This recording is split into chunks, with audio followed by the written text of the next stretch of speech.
All right, we're back with interviews with Daddio, episode number 4. And don't have any questions or memories for you today. I'm just going to let you do a little freestyle and talk about whatever you want to talk about. Well, when we lived on Buffalo, um, I used to go up and visit my cousin Clyde Jarrett, who is deceased now, has been for a while. Anyway, we'd go back up there and I'd stay all night with him.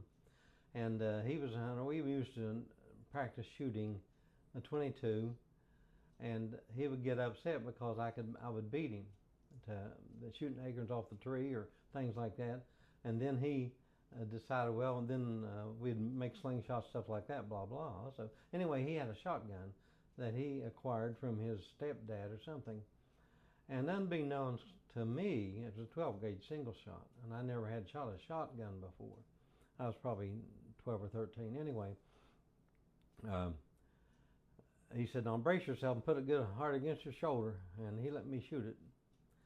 So I did, and I was in the soft dirt, and I shot the shotgun, and I braced myself, and I went backwards about 4 feet, and then I fell down.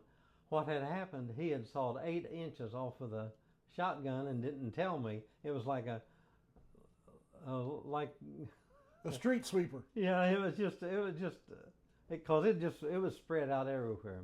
And anyway, like Steve McQueen in in the movie about him carrying that holstered shotgun. But anyway, that was the first and last time I shot the shotgun. And then I had a big bruise there, and then I stayed all night. I stayed all night with him, and then we just read comic books and stuff, and great Aunt Virgie and Uncle Grover, and she was a great cook. But then we had some crazy stories, and then we learned how to make black powder, and this is the last one I'll tell about him. Me and him. She was she would make pickled corn and pickled beans, and we would get hungry before dinner, but she wouldn't allow eating before dinners. So, or meals, I mean. So they cooked on a wood stove, and she had a cellar underneath the porch. And Clyde went up there and said, "We're getting hungry. We've been out playing in the woods, different things, in the coal shed that was down there. I'll get back to the black powder in just a minute." But we were hungry, so Aunt Virgie go down there and told her, "Hold out your hands." And she dipped down in a 20-gallon crock and got some pickled beans and put in her old dirty hands, and that was our snack instead of candy, you know. So, oh yeah, we were hungry, so we ate those, and boy, they were good. Anyway, we washed our hands off in the creek and got some drink out of the creek, which was nobody above us. It was just coming off a rock base, and the water was just really nice and cold.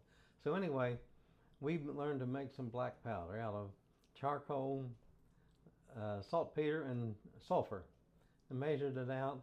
And Cloud had some copper tubing about 6 inches long, and he pounded it and doubled it over and sealed it off. And then he filled it about half full of black powder and did the same thing, pounded on a rock and off with a hammer. It's a wonder we hadn't blown ourselves up there. But then Aunt Virgie said, "What are y'all doing?" I said, "Oh, we're just playing in the coal shed." And she said, "Well, I'm getting dinner. It's almost ready." And he said, "Okay." So anyway, he buried that copper tubing in the coal shed and lit a fire. She said, "Come on to dinner." So we didn't want to get in trouble, so he left it there, and we went inside. And after we got to eating, we heard this explosion, and bam, and then something fall off on the metal roof. We jumped up, and Aunt Virgie said, "What was that? Have y'all been playing with gunpowder or something?" And anyway, she got all excited. She was going to beat us both, and we went down there to the coal He made shed. a pipe bomb? Yeah, I made a pipe bomb and put it up and threw it in a coal fire in the coal shed. And then we went down there and looked, and had a little tin roof on it. It was just a shed. And we looked at that roof, and it had about 6 big holes in through the roof. Oh, goodness. And then we got tired of that. And so another thing he did, he had a separate like little wood shed, and Clyde made a little cabin out of it. And he would do things to see he'd have contests. And we got in out there and we was playing around and got in the yellow jacket's nest and got stung on the hand real bad on the thumb. Aunt Virgie, we went up there and she just pulled that stinger out and put some paste pack of soda and water on it. and wrapped it in a rag.